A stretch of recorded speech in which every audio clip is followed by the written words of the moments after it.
Hello and welcome to this week's episode of It's About Youth. My name is Saraya Mia.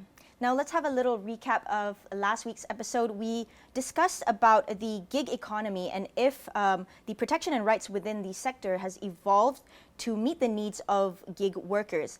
Now this week we are still going to discuss the topic of employment, or rather how to solve unemployment through new ways. Now, let me introduce the speakers of today. We have Han Jun Siu, the Economic Policy Principal at a public policy advocacy group, the Rakyat. And we also have Ainu Yusof, who is the Country Manager of Go and Save, which is a company specialized in big data for the gig economy industry. Thank you so much for being on It's About Youth tonight. Now, we understand that the rate of unemployment has actually declined to about 3.6% in the third quarter of 2022 as compared to the quarter before at 3.9%. This sort of means that it's further strengthening, but there are still problems such as low wages, wage stagnation, low skilled jobs and whatnot. So to solve these issues, there are actually many other venues for the young Malaysians to explore. Talking about optimism, because we've been discussing this topic about as I mentioned just now, low wages, wage stagnation many times. But now let's talk about how young Malaysians and where they can explore to kind of make a living aside from the conventional career path. You want to start first? Sure. Thank you so much for having me here. And looking forward to share my thoughts. Right. So when we talk about the conventional career path, right, it's not always necessarily the most suitable path for everyone. And many times the conventional career path is really a choice decided by the parents, right? And sometimes because of peer decisions, right? You just follow what your friends do, right? But the way I see it is that what is really available for graduates is far more, the opportunities in space is far larger, right? In three particular areas I'll say. Firstly is around entrepreneurship, right? This is where you become your own boss, you set your own your agenda, right? But then again, it is of course it is a high risk choice, but it's also very high returns, right? You keep all the upsides, right? But becoming your own boss or being an entrepreneur means is that you have to start somewhere, right? And more often than not, successful entrepreneurs usually, right, they will have some very strong background, right, and they will start early, right, and this is where I do find some scope of introducing good entrepreneurship development programs to be introduced even at the school level, because when you have that mindset early on, it's easier for you to develop the specific skills, because bear in mind when you become your own boss and become an entrepreneur, you also need to know how businesses work. As well, you need to know how marketing works, how finance works, how to even raise funding.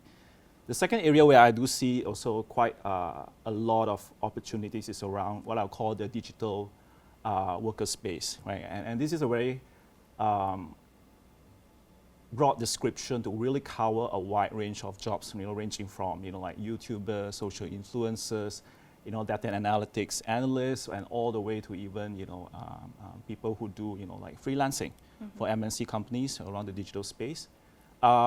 This space is potentially can pay really well, but at the same time, what I do find is that this is a space where people will have to be very cognizant of the switching costs, because the rates can be very attractive in the beginning, but as you know, trends change. As a YouTuber, you got a lot of competition as well. So when you like go through this, right, and you realize that maybe this is not for you, the need for upskilling is very important, right? This is where I find that programs around upskilling and also mid-career change, right, becomes very relevant.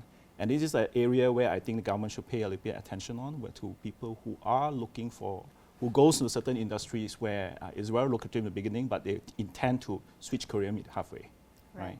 And last but not least, if there will be some people who will be very like interested in very technical areas, right? They like to like to do TVETs, vocational training fields. They like to do baking. They like to do, coding languages. And if you recognize this as, a potential pathway from very, very early on, right? The process of really getting all the accreditation, getting all the certification is a separate track on its own. Yeah. Right? And if And you this can start also early, be a business as well. Exactly. Entrepreneurs. Exactly, right? So if you start early, right, in all these three options, don't be surprised by a certain age, you could be a bit ahead of someone who actually follow the conventional career path.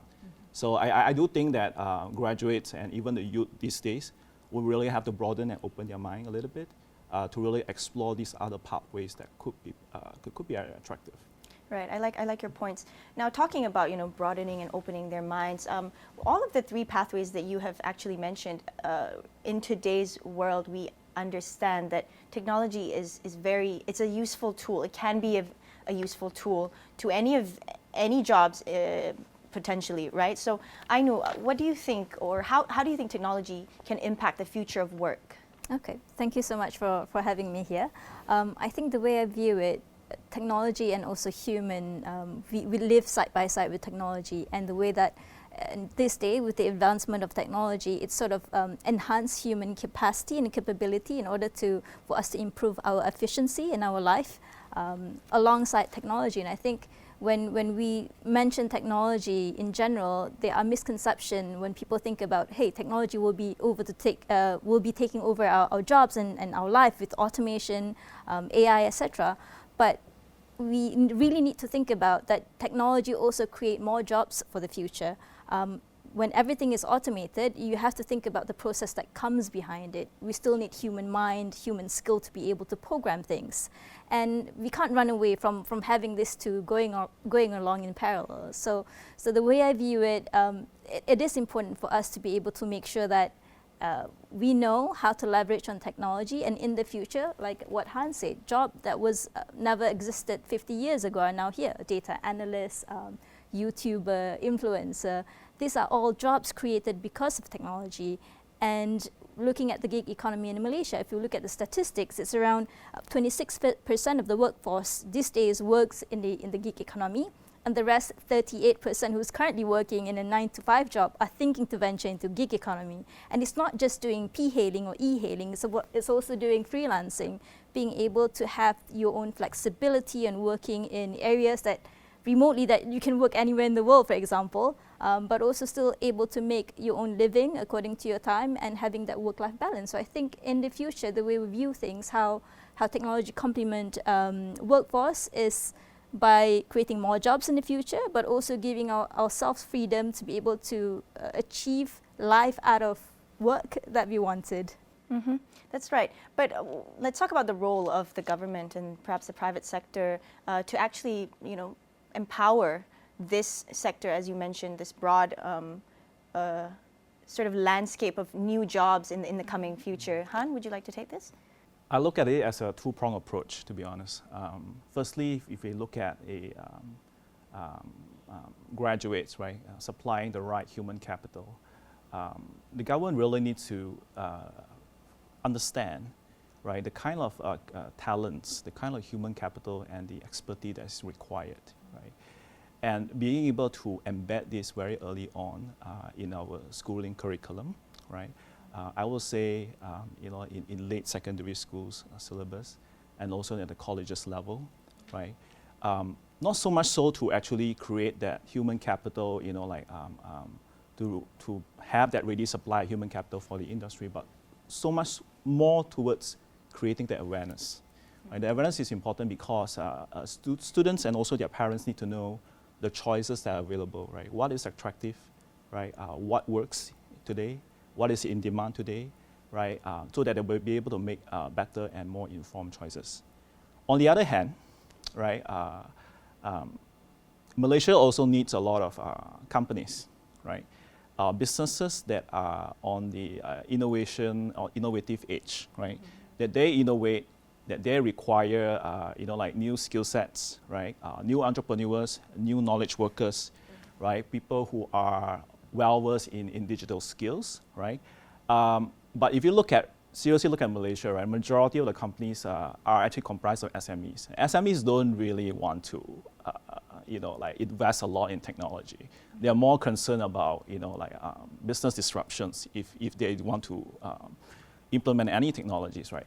I think this is an area where I find a lot of scope, right, for the government, right, to look into ways to facilitate the process of innovation, right? We know that there are programs that run along the lines of giving financial incentives for technology innovation.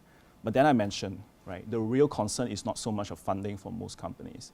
It's really along the lines of how do I minimize disruption in my setup when I do innovate. And if the government is able to, for example, right, establish a one-stop platform that is able to address key questions from businesses, for example, which technology to adopt, which partners do I go for, right? How do I embed myself into a supply chain with this, right? What sort of organization setup and skill sets do I need to run this technology, right? It will be very much helpful for the companies. And as companies invest, they would create this demand, right, for this new digital skills, knowledge workers with whom, hopefully, from my first answer, talking about people, getting the students ready for the digital revolution. When they graduate, right, you have the demand and you have the supply. Hopefully, that will work that way. Yeah, I do agree with Hans' point in a way that there's a huge gap in terms of talent in the technology and also in the business area. We do not have enough skilled workers able to perform specific type of jobs, and this is how government can come in and support. When we look at equipping our students or graduate these days with the skills to be able to prepare for the future industrial revolution 4.0, for example, we need capable candidates who are able to perform the jobs. And this come to not just having the physical skill, but also soft skills. Things like critical thinking, being able to problem solve difficult problems. These are something that our students in school need to be equipped with the right, I would say the right skills to be able to perform in the workplace in the future. And it's one of the key important areas that the government really need to look at, education. Right, education is always key, like I always say. So now that we are anticipating, budget 2023 retabling, perhaps maybe both of you can give your expectations, regarding the topics that we have just discussed. You want to go first?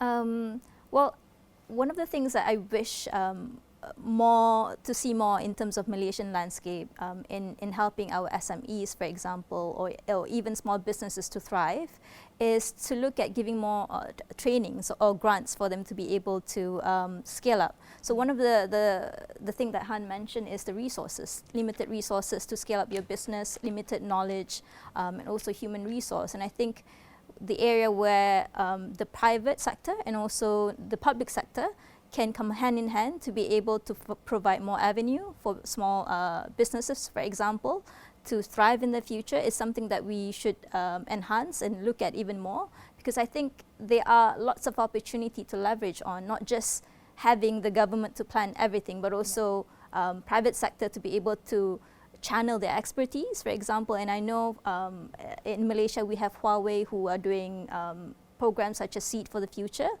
training young students or young graduates into preparing them into the next workforce. So we need more partnership like this to happen. And I think with Malaysia ranking up to the next level of entrepreneurship in Southeast Asia, there need to be more investment, more funding that comes in between as well. Okay, when we talk about funding and investment, perhaps you have a say in this? Absolutely. So looking ahead at the budget, we all know that the government actually has some fiscal restraint, right? Given the high deficit that the country is facing, and also some borrowing limit that we're experiencing, right? The government would have to be very careful and be very smart, right, on how they spend, right? And like was mentioned earlier, right? Getting private sector involved, right, is one good way to basically to rationalize the spending.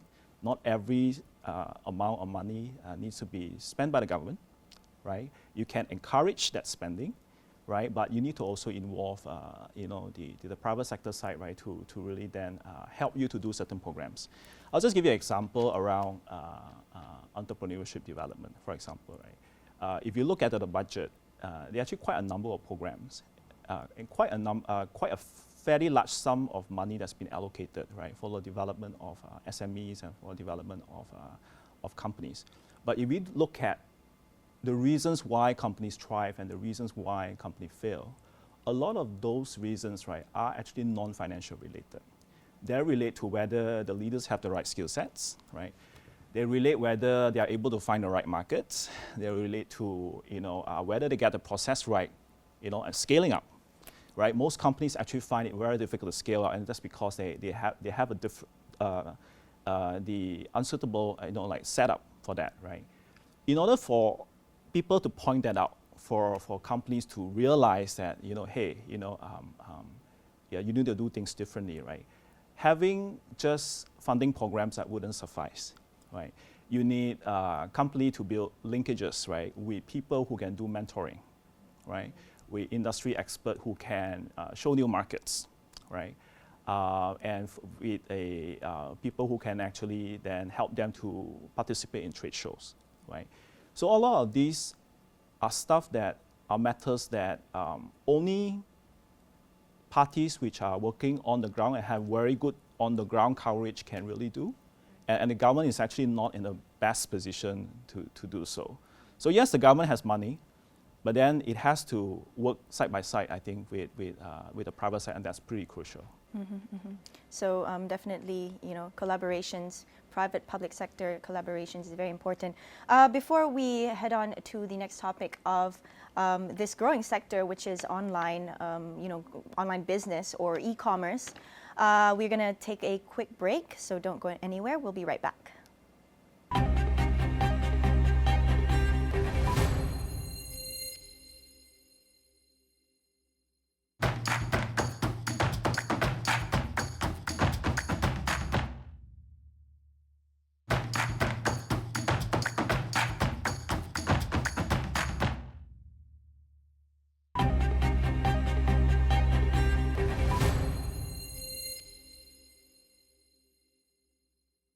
With the rise of technology, the gig economy, also comes social media.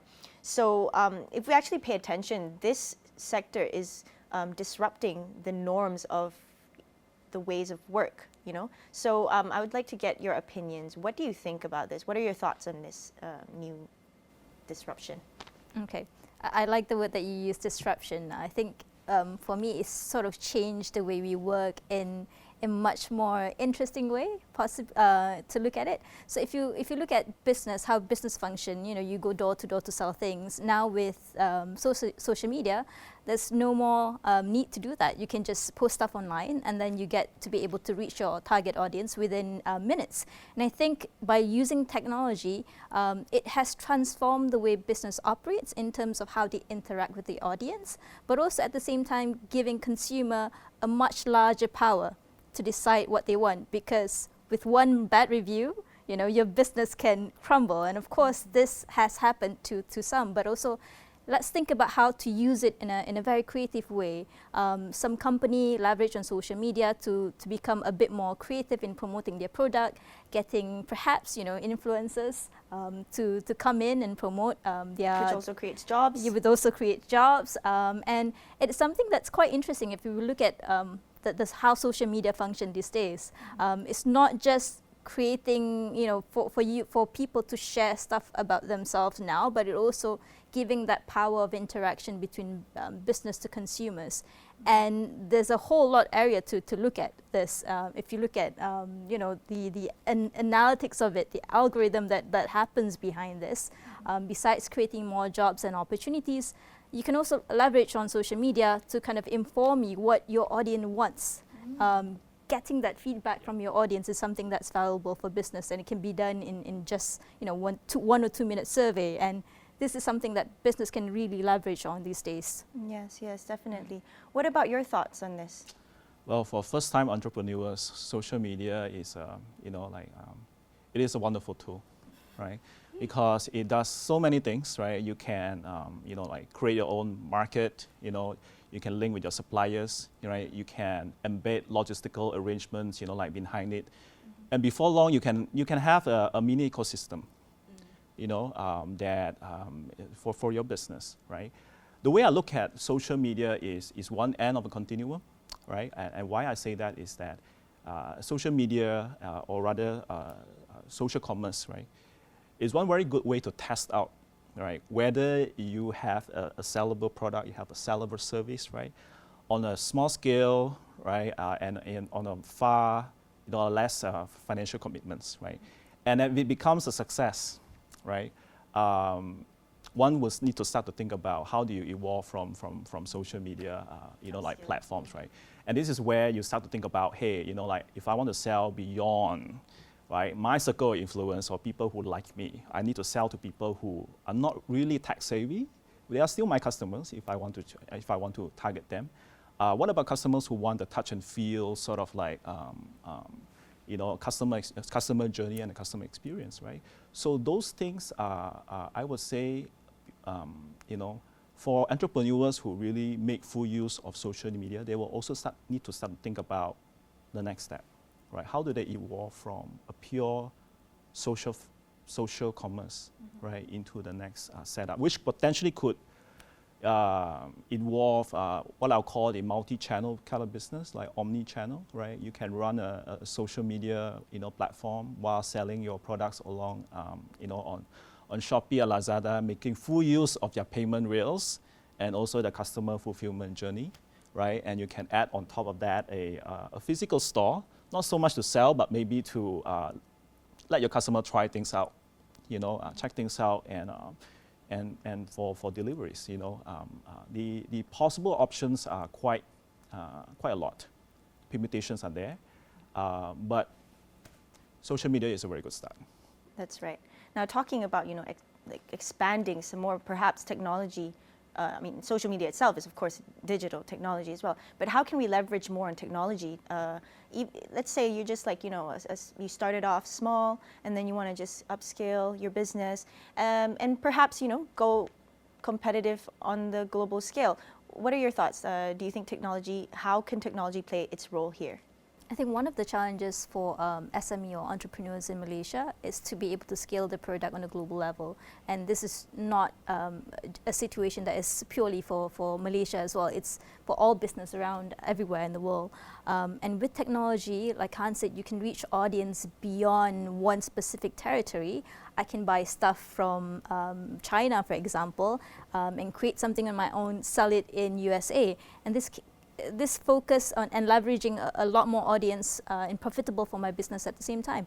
And this is where social media comes in, where I can promote my product and using the features that social media sort of comes in and help, you are able to reach far larger audience anywhere around the world. And like Han said, the consumer journey, consumer experience, though they are not able to feel or to touch the items, but we can constitute this with so many other ways to do it. You can return your item after 30 days after trying it out. So it's evolving, and I think it's not just looking at in a very one-way window. There are always ways for businesses to adapt using technology. Yes, but we also understand, this e-commerce, I don't know if there's much regulations, or is the law and regulations in the country actually sufficient to support the sector? There's not just one regulation, but it's actually a collection of regulations that, that govern how things work within e-commerce, right? Although it comes under the purview of the Ministry of Consumer Affairs. But if you really look at e-commerce as a collection of different operations, right? You have the selling operation, you have the advertising part of it, you have the payments part for it, right? So each and every part of it actually has their own set of regulations, right? You have the Consumer Protection Act, you have PDPA that governs, personal data, like privacy, and of course around the payment rails, you would have the banking guard regulations, right? That look after the security issues, right? So each and every piece is evolving on their own. Right, on their own, but they're getting better. Yeah, they're getting better. But given the how nascent the digital commerce still is in Malaysia, right? The general direction would be there will be further regulation about tightening. There should be some room for improvement, right? As well as for enforcement. But one thing that I also like to add is that if we look at how like e-commerce or even social, social media commerce, right, has evolved in other countries, right? It's even come to a stage where, the identity of the seller, the identity of the other, party is not known, right? And it's in a different jurisdiction, right? So all the acts that I mentioned earlier all applies to if the seller is in Malaysia and you have the company, that is KYC, right, and known in Malaysia and based in Malaysia, right? But there will be so many other possibilities out there, especially when you listen to a YouTuber, a YouTube influencer, right? They'll encourage you to actually get into, like this product, or worse still, right, an investment product, right, that is operated by someone who is unknown, right, and outside of the country. So, and this is where an area where it's susceptible to scams, right? And this is also where I would say country by country regulation is very hard to enforce, because the identity of the other party is not known, right? And you have all the so-called people who subscribe to it are all across the world. How do you coordinate an action? Yeah. How do you file all these cases, right? Yeah. And my response to that, is that awareness, right? Consumer awareness, right, is your best protection, actually. Know what you're getting into. There will be that kind of possibilities, right? And sometimes we have to do our own research, right, to protect ourselves, right? So there are regulations, right? They can only do so far. Yeah. So that's will be my take on that. Right. That's all the time we have for today's discussion. Thank you so much for sharing your insights, and thank you all for tuning in to It's About Youth. Don't forget to tune in to It's About Youth at 10:30 p.m. every Friday. My name is Soraya Mia, and we'll see you again.